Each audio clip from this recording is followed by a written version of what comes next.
The Lessons-Led podcast, sponsored by American Health Staffing Group, serves as a platform for highly successful leaders to impart their wisdom to current and emerging leaders, and in particular, healthcare leaders through stories, lived experiences, and lessons learned from a place of genuine authenticity and a desire to pay it forward. I'm your host, Keith Minnis, and I'll be leveraging my over 30 years of experience in healthcare, human resources, and operations to engage, entertain, and educate the audience alongside my dynamic guests as they discuss hyper-relevant subject matter in the world of healthcare leadership.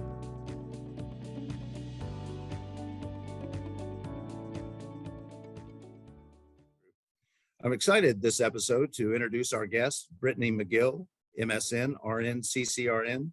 Brittni is the Vice President and Chief Nursing Officer at Norman Regional Health System. Brittni has been with Norman Regional Health System for the past 15 years. Brittni started as a nursing school student and believes in creating professional development and pipeline programs, such as the system's nursing extern and residency programs, OU College of Nursing Satellite School, and developing several tech to licensed clinician roles. Brittni has had responsibility over numerous clinical areas and leads teams towards achievement in centers of excellence throughout the Norman Regional Healthcare System. As a Leadership Norman graduate, a Norman Next 40 Under 40 Award recipient, an Oklahoma Magazine 40 Under 40 winner, and a Becker's Hospital Review Rising Star, Brittni fully understands the importance of developing long-standing relationships. She has served on nonprofit boards that contribute to the citizens of the community she serves. Most have been healthcare related. Currently, Brittni serves as the immediate past board president for the Virtue Center, a local nonprofit offering addiction services. I particularly love your philosophy on giving back to the community, Brittni. Brittni's philosophy is through networking and partnerships, we're stronger together, and together we can make a very positive impact on the community. Welcome to the Lessons-Led podcast, Brittni. Thank you so much for having me. I'm just delighted that you've selected me and I'm honored, and I'm just gracious that we're going to spend some time together kind of talking through the last several years. Well, the honor and the thrill is all ours. I really appreciate your taking the time to join us on the Lessons-Led podcast. And Brittni, I will typically start off with our podcast, and our listeners love to hear just the talk to us a little bit about your healthcare journey and your journey into becoming a nurse. And I don't know that you and I've really ever had a deep dive conversation about at what point you decided to jump into the nursing profession and the career that you've had. Sure. So I will start with the fact that I did not grow up in Oklahoma. I grew up in North Dallas. And when it became time to tour universities and schools, I toured Norman and the University of Oklahoma, and people around here were so nice. They were so kind. And I was a little perplexed. What was this world? And so I immediately felt welcomed and felt like this was a great place to be. So my high school had a career development pathway. And so I would spend my afternoons at that career development site, and I participated in the healthcare program there. So that's where we learned the basics. And at that point, I thought I was really interested in physical therapy, and it allowed us to do clinical rotations. And I did a rotation through the neonatal intensive care unit, and I was like, this is it. So that is what kind of started my choice in going through the nursing program. And I went through OU's nursing program, their baccalaureate program, and started as a student, like you mentioned. Norman Regional had a nurse extern program, and I was selected and given that opportunity to be an extern in the neonatal intensive care unit. It was fantastic because once I graduated, the orientation really had been completed throughout that previous year. Yes, I was in a licensed role and I needed to complete those competencies, but a very smooth transition. And so that stuck with me. That extern program went away for several years, and it's one of the things that I brought back in my current role. And we'll probably touch on that later, but it is still very successful today. So while working in the neonatal intensive care unit, I went back to get my master's, and that is in nursing administration. And from there, I was kind of sought out from leadership within the health system to embark on a new accreditation program for the health system. And that was actually for the cardiovascular service line. So as you can imagine, it was eye-opening to go into a completely different specialty within the system, to work in a programmatic perspective. Yes, it had clinical aspects, but it was very different from, bedside care. And we successfully achieved accreditation. And then from there, I was asked to lead our cardiac cath lab. After that, I was recruited to be the director of nursing at the Children's Center Rehabilitation Hospital in Oklahoma City. And then I was recruited back to Norman Regional to be their cardiovascular service line director. A few years after that, there were some leadership changes, and I was asked to serve as the interim CNO alongside one of my director peers. And she and I did that in our director role for a year until I was finally given the permanent CNO position, which I've held for the past 5 years. So yes, I've been within the health system for the past 15 years. We've grown, we've evolved, we've adapted. And you mentioned about partnerships and relationships. And yes, those are key elements that have gotten us where we are today. And they're key to make it through the healthcare industry into the future. I really appreciate hearing the history and your journey and all of the success that you've had, and in particular the success with the programs on behalf of the patients and families that you all serve, and having accomplished the accreditations. I can't help but think, I'm thinking of the characteristics that the leaders must have seen within you, but are there particular leaders that inspired you along the way, or that you look to that have just furthered your career along the way, Brittni? Yes, I would say the characteristics that I aspire to would be the same professionally as personally. And those characteristics are high energy, the lean in engagement, those that are brave enough to say, I don't know how to do any of this, but we're going to figure it out. We're going to figure it out together. Those that can have kind of goofy moments of, yeah, we really messed that up, but it's okay. We're going to learn from it and we're going to move on. And so I live my personal life that way as well. And so I think that those characteristics and themes I've kind of picked up on throughout different people in my career. Well, and I do know this about you. You're certainly a hard charger. I think you must, leave the house at the crack of dawn, and also come home when the sun is going down. Sometimes you are a hard charger. I think, is that fair to say? That is fair to say. Yes, I like to keep my life pretty full. That, and I'm not a big sleeper, so I try to be productive.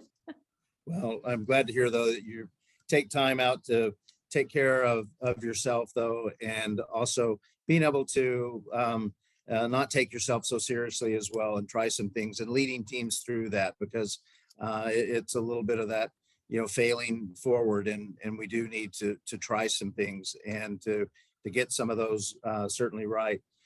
I'm curious, Brittni, you led through one of the most difficult times in healthcare in the 3 decades that I've been in healthcare, through the pandemic. And I'm curious just to get a glimpse of, what that was like for you and your teams leading through, and now coming out on the other side of that as well.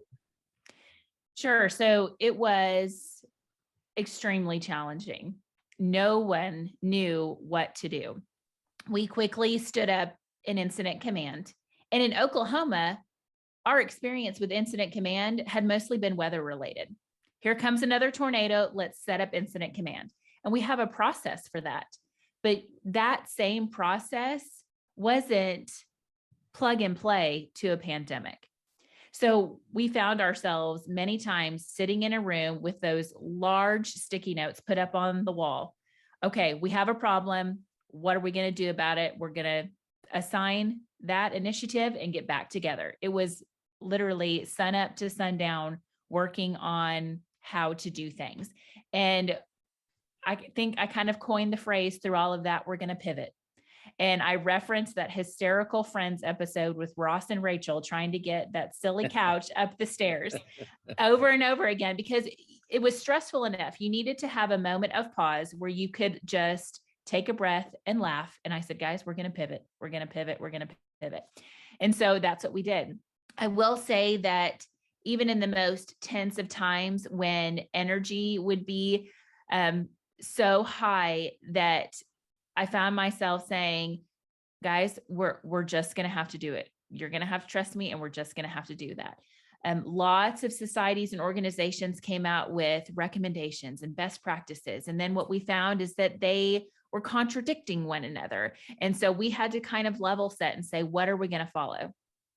We're going to follow CDC and move forward, and we'll pivot later if we need to. And I think that a lot of that had to do with the relationships that were built. I mean, I'm proud to say that we only had 5 days that we had to stop surgeries because of what was going on. And I remember that day very clearly because I had to call a neurosurgeon, and they sometimes have personalities, right? And so I just said, hey, it's Brittni McGill. I'm sorry to say, but we're going to have to pull this trigger. And I'm going to tell you right now, I could be totally wrong. But in this moment, this is what I know. And this is what my heart is telling me to do. And if I'm wrong, you can tell me about it later, and I will take it from you. But this is my recommendation. And, he was like, oh, I totally get it. Whatever you say. Thank you so much. I'll do it. And so, that was the kind of spirit and attitude that we had throughout those several years. It's amazing. And, I can't just, think that having developed those relationships and those deep relationships and that level of relationships built on trust and open, honest communication, had to have served you all through that period of time. And what a difficult time. Lessons Led is brought to you by American Health Staffing Group, an industry leader in contingent workforce management solutions. Whether your healthcare facility is in need of an interim leader, staffing solution, MSP, or technology to run your processes more effectively, we're here to serve your needs. HSG is known as one of the fastest growing, most trusted healthcare staffing firms in America. Recognized by independent industry publications such as Staffing Industry Analyst, Blue Pipes, Highway Hypodermics, Clearly Rated, and more, we're known for our unparalleled service and impact made for our candidates, clients, community, and beyond. So get in touch with us today. Visit our website, www.thehsg.com. There you'll find blogs, company information, career opportunities, and much more. Again, that's www.thehsg.com. Thank you for your support of Lessons Led, brought to you by American Health Staffing Group.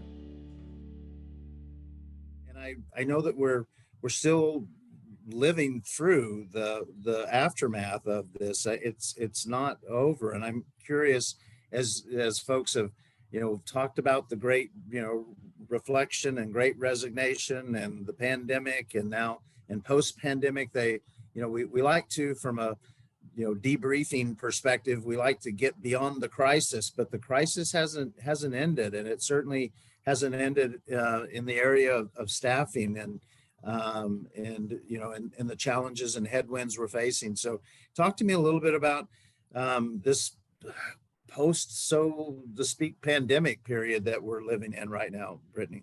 Well, I think you're right. We call it the post-pandemic. And I guess in my clinical mind, I'm waiting, where's the post-endemic? When does it become level set, or what is that new normal? And we don't have the answers to that, right? So we find ourselves continuing to pivot or evolve. I think that this post-pandemic world that we're living in is so much bigger than just healthcare. It is society. Yeah. And so that's something we talk a lot about, is this is what's going on outside of our system that's impacting our system when it comes to our people. And so lots of people have different stressors, they have different pressures. And we have to be, yes, consistent and standardized in our core values and methodologies, but how we apply those can be individualized to the person. And so that is just critically important, to be able to listen, to be able to meet them where their needs are, and to still be fair and consistent, but personalize it. And that is, I think, the only way we're going to make it through. No, I love that. And I think about just, having had an opportunity to study your system now, that your employees are not called staff, and they're not called employees, they're not called caregivers either. They're healers, and healers need healing as well, right? And these are whole, real people that are bringing themselves every day, that are challenged with work and life and children and families and financial responsibilities, notwithstanding the challenges that we've had, as well as a country, with the current, challenges from a financial perspective as well. But can you talk to me a little bit about just, caring for the caregivers, and how you go about that, the healers at Norman Regional Health System, and providing that healing, care to them as well? Sure.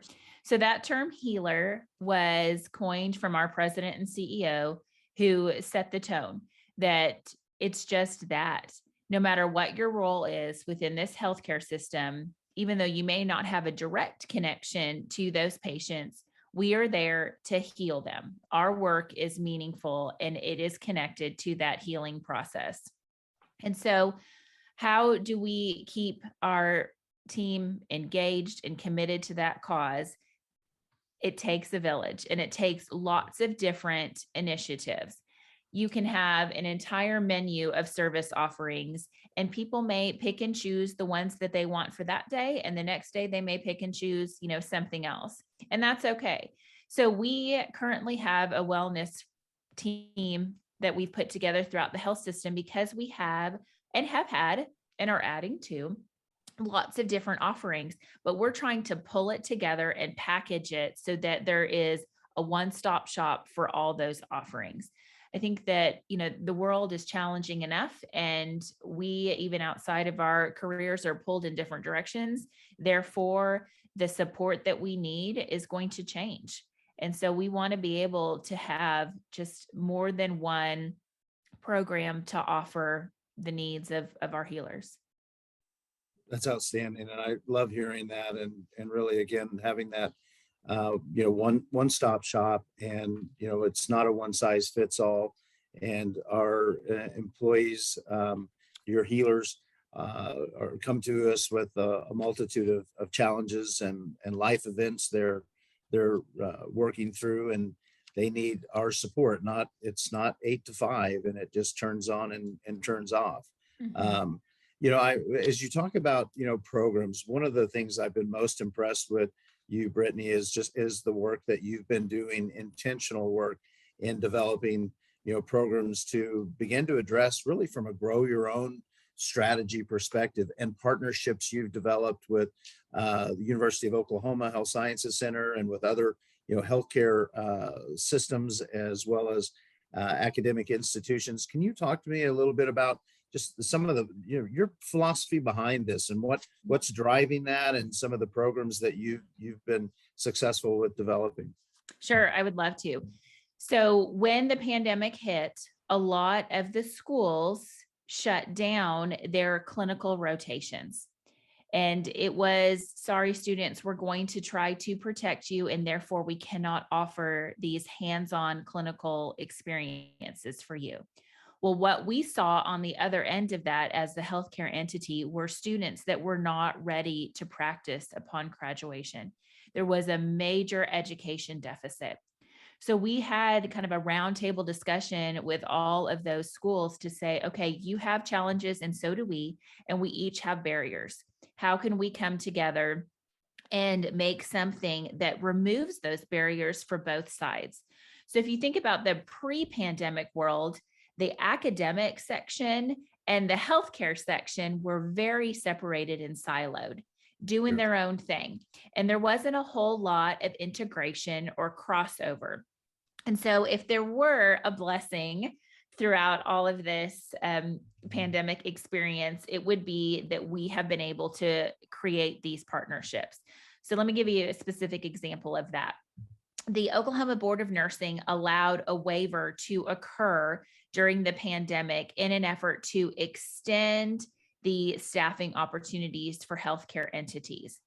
And so that waiver came out, and our team got together and said, we don't want an immediate implementation of this that cannot be sustained post-pandemic. So I set the expectation we were going to take a moment, even though everything was so crazy, to figure out how do we build something that we can continue when all of this goes away and that waiver drops off. And that is where our Student Nurse Partner Program was born. We partnered with several schools. We had to create a clinical affiliation agreement from scratch, but that's still in place today, that would allow students to get their clinical hours within the healthcare facility. We would precept or shepherd them, if you will, through those clinical rotations so that they would get their hands-on experiences. They would get paid to do that. In addition, or in return, they would schedule as our employee and work as a patient care tech, which would give them more hands-on skills. But when they're in that tech role, they get to be fully immersed in the healthcare system and not worry about their academic assignments, their care plans that were, due. And what we learned from that is that when they would graduate and become licensed, we were able to safely reduce their orientation time. That reduction in orientation time paid for the upfront investment in their paid clinical rotations and shifts.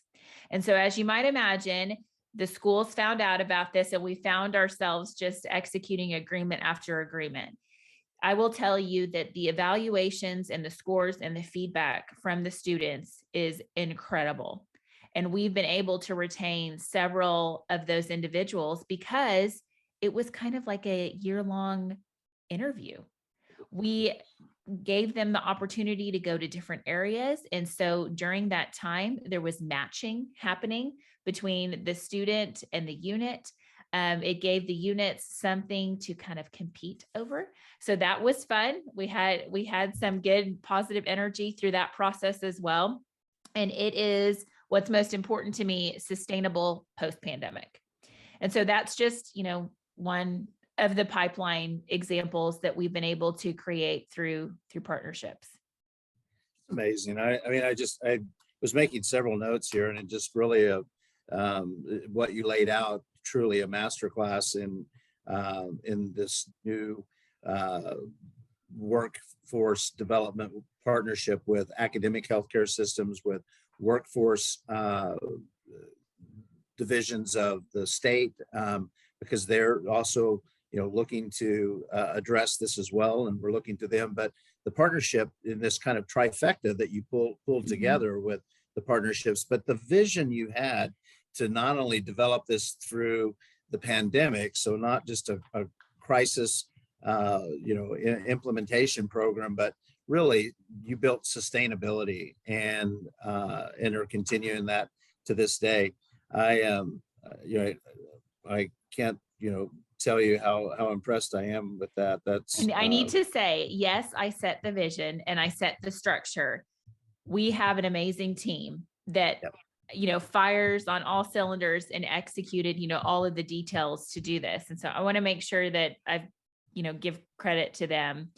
And we've done things like this in other areas besides nursing. And I think that is the wave of the future, right? Because the only way we're going to be able to dig ourselves out of this clinician deficit is to produce more.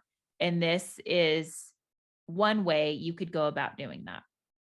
And you're even, you and I had briefly talked, I've heard you're even dipping into, I mean, at the elementary, the K through 12, you're starting some partnerships with local public school systems as well to introduce them to the profession of healthcare or healthcare professions. I know just a little bit about that. Can you talk a little more about that? Sure. So we at the health system have had a partnership with the local public schools for a long time. And in the elementary school realm, that program is called Kids Are Special People. So they have a field trip to the hospital, and we do about 12 to 15 little scenarios. They get to see the cool paramedics and the ambulances. And then, we do some gun violence training. We do the wash your hands, where we turn out the lights and they get the little black light and the fun soap. And so, we do that at that level, right? So it's age appropriate. And we've been doing that for a while, but one of our most recent initiatives is with Norman Public Schools. And we started just this August a healthcare internship program where they get to select their area of interest. And it may not be at the bedside. They may be interested in finance or human resources. And that's great. We have those departments inside the healthcare industry as well.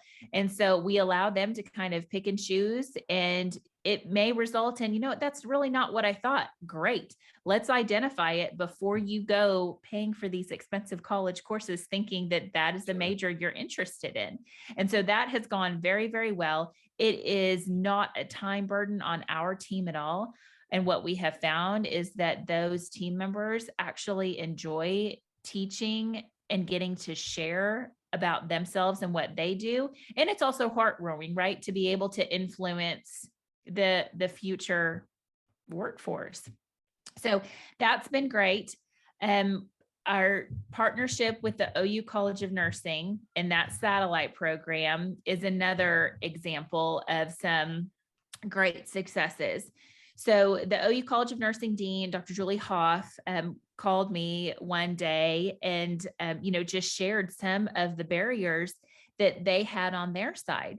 And those barriers were around clinical faculty, having clinical rotation space, simulation space, didactic space. And I was like, oh, we could do all that for you. What do you need from us? And that is where we came up with this satellite program. So those students get to use our academic facilities, the classrooms, the simulation spaces, and then they do all of their clinical rotations through the health system. And what's great about that is they get to learn all about the entire patient flow process, because they're not just coming in for one rotation and then they go somewhere else. Like, they're getting to see it all.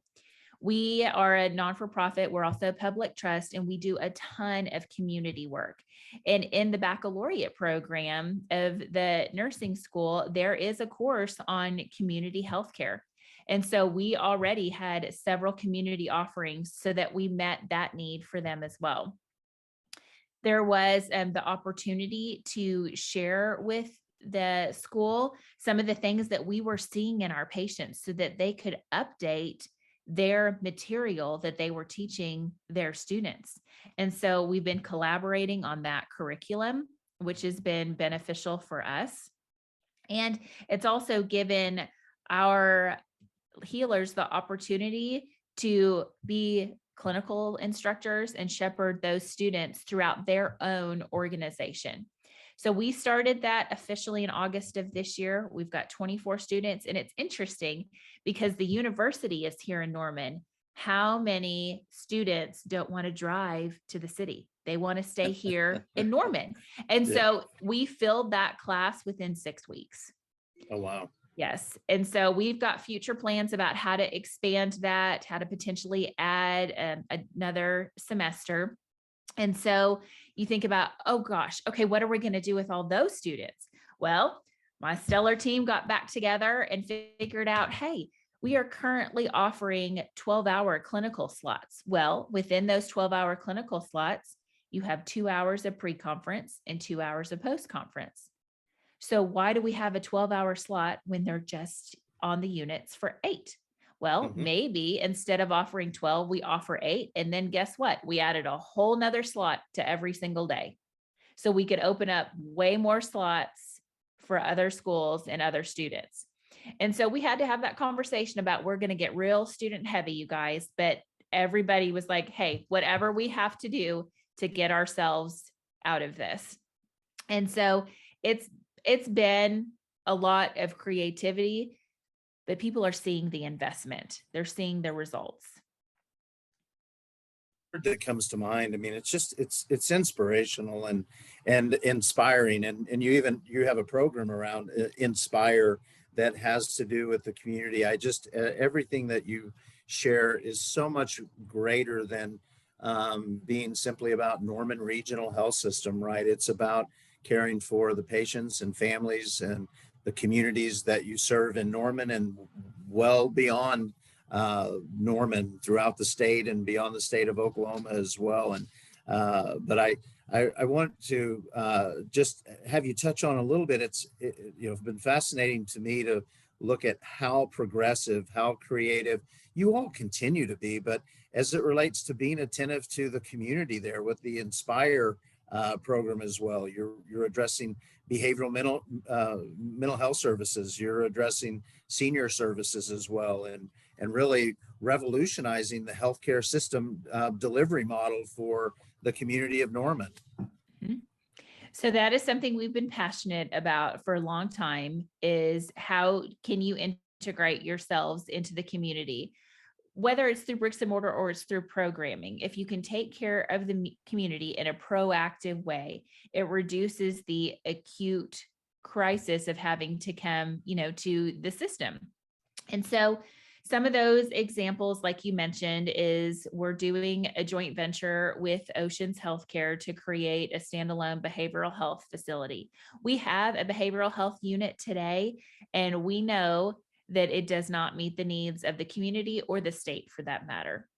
And so our team got to participate in every little design detail of this facility, knowing the type of patients that we see, knowing the type of trends that are occurring, and knowing that we have not seen the full effect of the pandemic as it relates to behavioral health. And so we built that facility in such a way that you can do inpatient, outpatient, you can cohort different patient populations for safety reasons, but it gives you a ton of flexibility. If you have more geropsych patients that you need to care for, or you have more military PTSD type patients, it allows you to flex up or down with those various subpopulations. And so we're super excited about that endeavor. You talked about the Senior Wellness Center, which is a City of Norman project. We will participate in programming within that facility. And that building is actually going on what we call our Health Village site. And so another way to promote health and wellness. Norman Regional is participating in programming with the new YFAC, the Young Family Athletic Center that is coming up. That will be more sports related. And we do have a very strong orthopedic and sports medicine program. We've recently added functional and preventative medicine to that service line as well. And so they will have a clinic there. And so the programming is in creation for that population as well. So those are just, 3 examples of how we are trying to serve the system outside of the acute care hospital facility. It's impressive. And I, speaking of sports programs, I participated this past Wednesday in the Meals on Wheels program my wife volunteers for in the Norman community, and had the opportunity to not only deliver meals, but an ornament signed by Baker Mayfield as the ambassador for the Norman cool.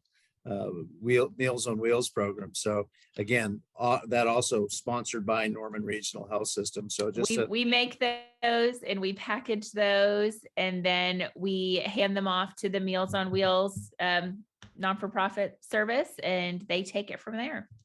It's amazing, and what a blessing it is to the Mhm. community and to the seniors there as well. But it again speaks to healthcare is bigger than the hospital or clinics. It really is this ecosystem that we have to be, wildly invested in and embraced within. Let me wrap up with a question that I ask each of my guests, and I love just how you're paying it forward, your visionary leadership, some of the characteristics.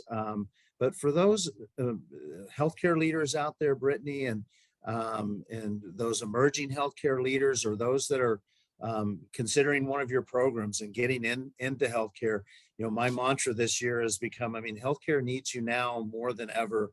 But I would love to have, you speak to them, and what words of wisdom would you impart to them? I think there's a few things I'd like to share. I had the pleasure of a pastor that would use a phrase over and over again, and he would say, "All blessings flow through relationships." And that sunk with me years ago, and I reflect on that a lot today. And I would also say, to future leaders, that raise your hand and volunteer for things, even if you're not confident, because you will get so much experience, even if it's a huge flop and fail. As long as no one got hurt or injured, you learned something. There is always something to be gained from the best and the worst initiatives or rollouts. And so just be brave enough to volunteer. In healthcare, we have to execute, we have to perform, we have to do. And so the only way to get to that point is to be brave enough to raise your hand and try. There are so many things on a daily basis that I get asked about or involved in, and they have nothing to do with what I'm supposed to be doing. But you know what? Somebody had a question and somebody needed something. And so you just act and you do, and Right. you help fill that void or need for somebody. And I don't know, I just feel like that's what we should do as humans. And if you can handle it, there's no need to call somebody else, or, just do it. Just do it. And I Yeah. love that. And I think one of the terms that's concerned me, I continue to hear, is the imposter syndrome, that people are feeling like they're not worthy. They're not, trained. They don't have enough experience, or and to your point, we need to demystify that and put that aside, and just say, jump in and bring your whole self. But as it relates to healthcare, because we need you, we need your questions, we need your inquisitive nature, and your willingness to jump in. Well, I'm going to go ahead and wrap up, because I could end up talking to you the rest of this Friday, but I know you're very busy and you've got lots going on. I can't thank you enough, Brittni, for sharing your experience, your leadership, your successes that you've had, and the challenges that you have continued to place upon the healthcare potential, leaders and leaders of tomorrow. We're going to wrap up at this point. We want to thank American Health Staffing Group for sponsoring. Brittni, how can folks get in touch with you if they wanted to reach out to you and connect with you and some of the programs? What's the best way to connect with you? Sure. Email me. That email address is bmcgill, MCGILL, @nrh-ok.com. I'd be happy to help. And could I reach out to you also through LinkedIn, or you? Oh, yes. We get through LinkedIn, and also through the Lessons Left podcast. We'll have your information, posted there as well, so that our listeners can reach out and listen to you. Well, this has been one of the best of my podcast, and I really appreciate your spending time with us, Brittni. Thank you so much for all you do. And again, healthcare needs you now more than ever. And so we thank you for your leadership, your clinical leadership, and your leadership in healthcare. Thank you guys so much.